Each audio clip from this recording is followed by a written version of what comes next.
Hi, everyone. Good evening. My name is Tianna Voort, and I work with an organization called Dyslexia Canada, where I run a parent support program for families with reading difficulties. Tonight, you've heard from about 15 families, but last year alone, our program helped more than 900 families across Canada, including many here in Manitoba, to find effective support in the public education system. I also run an in-person support group for Manitoba families and have had the privilege of supporting them in their efforts to secure basic and essential reading instruction and support for their children within the public education system. I want to be really clear that reading difficulties, including dyslexia, can be prevented for most children when needs are identified early and targeted instruction begins right away. The window between ages 4 to 7 is crucial for developing foundational word reading skills, like connecting sounds to letters and blending sounds together into words. Yet every day, and I want to make that clear, every day I hear the same story. Parents notice early that something isn't right. Their kid struggles with letters or sounds. They avoid books. They seem lost in class. And they ask for help, and they're told, don't worry, some kids just take longer. Those reassurances cost families something incredibly precious: time. By the time many children finally receive proper support, they are years behind, frustrated, and convinced that they aren't smart. And once a child falls behind, helping them catch up is extremely difficult, time-consuming, and costly. Research from Dr. Maureen Levitt at Sick Kids Hospital in Toronto shows that children who receive interventions in grade 1 make twice the gains of those who begin later. Screening lets teachers act before failure, providing targeted supports that keep children on track rather than trying to help them catch up years later. A universal reading screener is a short, reliable check to see whether a child is developing foundational skills needed for reading success. I want to be really clear that this is not an assessment for a learning disability. It simply helps us tell whether there is a possible difficulty. Screening helps children or teachers to see who's on track to meet future reading goals and who needs more targeted support. I'm very, very happy with the government's announcement last spring of its support for universal screening and for providing guidance to school divisions that they should start screening children this year. This is a very positive development, and I believe that this bill builds on that commitment. It will ensure that every child in the province is screened using vetted screening tools, and that this practice is sustained for generations to come. I also want to be really clear that I believe that Manitoba has incredible educators who care deeply about their children and their students, but the assessment tools that they are given often make it impossible for them to catch reading difficulties early. For the past several years, the Manitoba Human Rights Commission has been conducting an investigation into our approach to teaching children to read.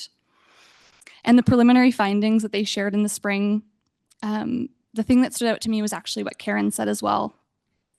The majority of educators who participated in the survey told the commission that they were already screening students.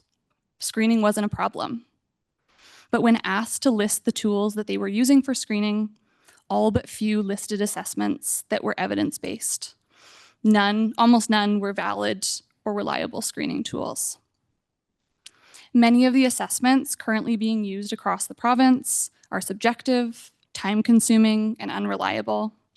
And this has led to many students slipping through the cracks and not getting the support that they need in early years. The results have been widespread and devastating.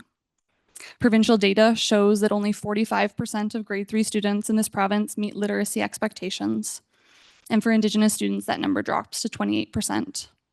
In other words, more than half of our grade 3 students are not meeting literacy expectations by the end of primary years.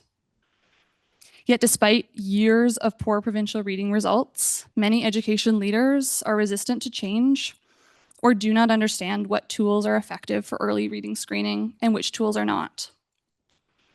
Just last week, I spoke to teachers in a school division in Winnipeg who told me that they wanted to use evidence-based tools to screen students this fall. However, they were forbidden from doing so. Instead, they were required by district leadership to continue using outdated, non-evidence-based reading assessments. In this division, due to resistance from leadership, many children will continue to slip through the cracks and fall behind. In another Manitoba school division, we heard this month that leadership has made a really good faith effort to follow government guidance, but mistakenly chosen a tool called Really Great Reading. This assessment is not evidence-based. It's not intended for screening purposes and does not accurately predict which children will require support. In this division, despite supportive leadership, many children will continue to slip through the cracks and fall behind. There are divisions such as Louis Riel, Hanover, and Evergreen that are using research-validated screeners like Acadians Reading or Dibbles. But the lack of consistency across Manitoba means two children in the same province can have completely different outcomes or chances of being identified and helped. I believe that this inconsistency is what Bill 225 will fix. When screening is universal, every child is assessed, not only those who already seem to be struggling. This is really important because when screening is left to personal discretion, unconscious bias and misconceptions can determine who gets help. When schools fail to identify students at risk, those students are denied timely access to interventions. And I want to be clear that this harm falls most heavily on marginalized and code-protected communities, who often have the least access to private assessments and advocacy. Universal evidence-based screening tools help to correct those inequities. It ensures a child's chance to learn to read doesn't depend on postal code, background, or parental resources. This is why universal screening is important for ensuring equity and is recommended by human rights commissions across Canada. As the Ontario Human Rights Commission report, the Right to Read report concluded, the research on screening for early reading is advanced. The financial cost is minimal, and the impact of current practices is harmful. That applies here in Manitoba today. In my work, I see every day what early identification can do, and I've seen the costs of waiting. The anxiety in parents' voices, tears of 8- and 9-year-olds who already believe that they're stupid, and the loss of confidence that can last a lifetime. Every single one of those 900 children were capable. They just needed someone to notice sooner. Codifying universal screening isn't just good policy, it builds sustainability into literacy reform. It ensures that screening isn't a one-time announcement or pilot. It becomes a lasting commitment that protects every child's right to read. Bill 225 is essential, but it is not the end of this journey.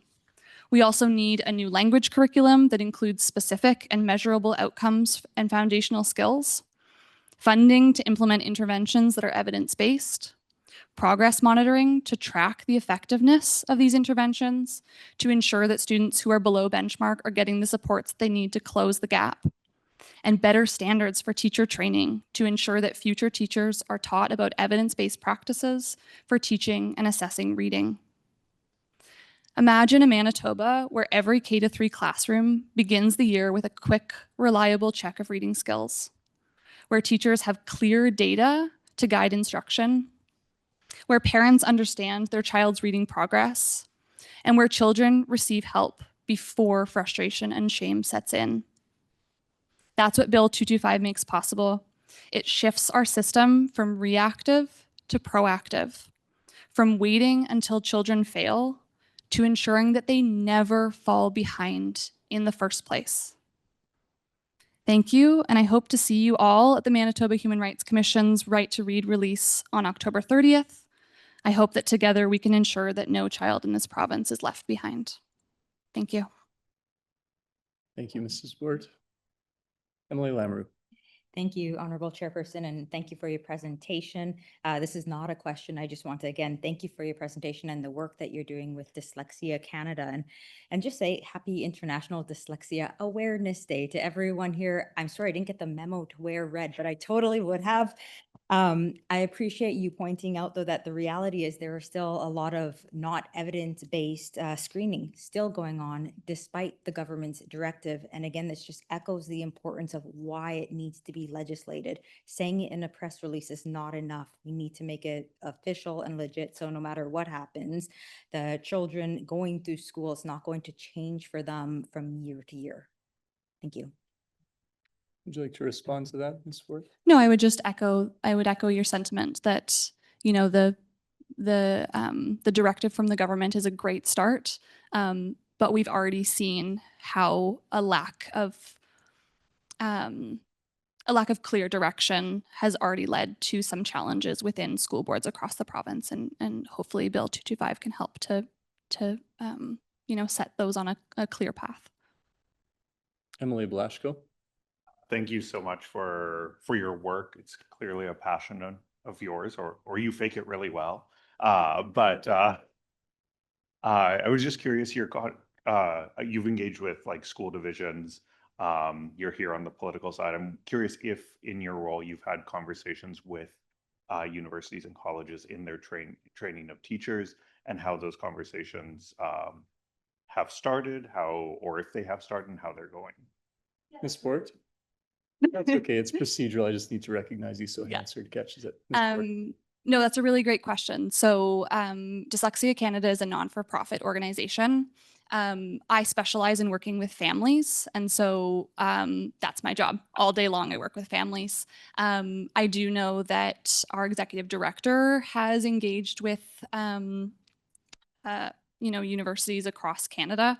I'm not sure how receptive the universities in Manitoba have been, but you could send her an email and I'm sure that she would be happy to answer that question for you.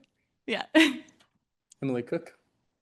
Hi, Mrs. Voort. Thank you for coming and for all the work you do with Dyslexia Canada. You touched on some of the differences between the bill and the government's directive in your presentation. And one of the reasons that I like my colleague's bill and support this bill is that it takes the directive a step further in requiring the results to be provided to the family within 30 days and for further follow-up and resources to be allocated. I just wondered if you could speak to the value and importance of those two things specifically. Mrs. Voort. I also need to do my job here. Didn't want to get in trouble. No, I think that this is really important, right? I think there's a sentiment from the schools and the school divisions that teachers are doing their best. And we know that teachers are doing their best to communicate that with parents. But it doesn't always happen without a directive. And so most of the parents that I speak to, at some point, teachers are taking them aside and saying kind of behind the table, I think there might be a problem, but don't say it was me. And so it is really important that we empower teachers to be able to share that information. I don't think that the results of the screening assessment are going to be much different than the provincial assessment. I think we're going to see, the majority of students not at benchmark. And I guess one of my fears is that if there is no directive to share that information with parents, that school boards won't want to share with 50% of students that they're not meeting benchmarks.